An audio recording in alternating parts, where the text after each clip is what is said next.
بسم الله الرحمن الرحيم. الحمد لله رب العالمين، والصلاة والسلام على إمام المرسلين وخاتم النبيين سيدنا حبيبنا محمد بن عبد الله وعلى آله وصحبه ومن والاه ودعا بدعوته إلى يوم الدين، وبعد. السلام عليكم ورحمة الله وبركاته. Aujourd'hui, nous sommes jeudi, 14e jour du mois de Zulhijjah de l'année 1445, d'après le calendrier hégirien, ce qui correspond au 20 juin 2024, d'après le calendrier grégorien. Notre hadith de ce jour a été rapporté par Abu Huraira, et donc voici le contenu du hadith.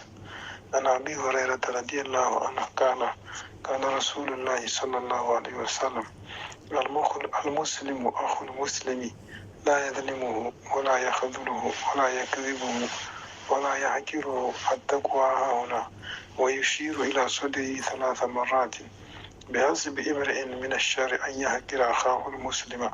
رواه مسلم. Notre hadith du jour a été rapporté par Abu Huraira, dont son vrai nom est Abdurrahman bin Sakhr al-Dawsi, qu'Allah l'agrée, ainsi que tous les autres compagnons du prophète sallallahu alayhi wa sallam. En disant ceci, le prophète sallallahu alayhi wa sallam a dit: المسلم أخو المسلم لا يظلمه ولا يخذله ولا يكذبه ولا يحقره التقوى ها هنا، ويشير إلى صدره 3 مرات بحسب امرئ من الشر أن يحقر أخاه المسلم. Un musulman est le frère d'un musulman. Il ne l'opprime pas, ne le laisse pas tomber, ne lui ment pas et ne le méprise pas. La taqwa, c'est-à-dire la piété, est juste ici, et il a montré sa poitrine 3 fois. Il est déjà assez mauvais pour un homme, le fait de mépriser son frère musulman. Telle est une brève traduction de ce hadith, qu'Allah subhanahu wa ta'ala nous fasse comprendre de plus. Donc, chers frères et sœurs en islam, à travers ce hadith, le prophète nous rassure que le musulman, où qu'il soit, est le frère d'un autre musulman, sans différence d'ethnie, de race, de pays ou de langue, tant qu'il pratique la même religion que toi, à savoir l'islam. De ce fait, il n'est pas permis pour un musulman d'opprimer son frère musulman, ni le laisser tomber, ni lui mentir, et ni le mépriser.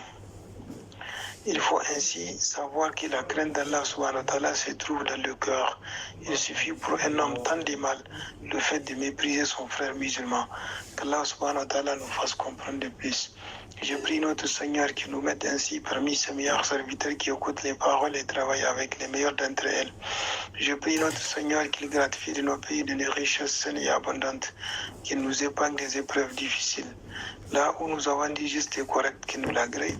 Et là où nous avons fait erreur, qu'il nous les pardonne. Je prie également à notre Seigneur qu'il puisse pardonner à tous nos morts musulmans, qu'il leur fasse miséricorde. Et nous qui sommes encore en vie, qu'il nous fasse vivre une vie pieuse, qu'il nous fasse mourir en pleine foi, qu'il ne nous tienne pas rigueur et que la mort nous soit un repos total. Les musulmans qui éprouvent des difficultés de la vie, à savoir la dette, les soucis, le chagrin, la pauvreté, la maladie, etc., que Allah subhanahu wa ta'ala nous revienne en aide, car c'est à lui qu'appartient la solution à tous les problèmes. Je prie enfin notre Seigneur, le très haut, le très miséricordieux, de nous faire demeurer sur la sunna de notre très cher prophète sallallahu alayhi wa sallam, qui nous préserve de l'hérésie, c'est-à-dire la bid'a, et qu'il exauce tous nos vœux d'ici-bas et de l'au-delà de la facilité. Subhanaka Allahumma wa bihamdika. أشهد أن لا إله إلا أنت أستغفرك وأتوب إليك. السلام عليكم ورحمة الله وبركاته.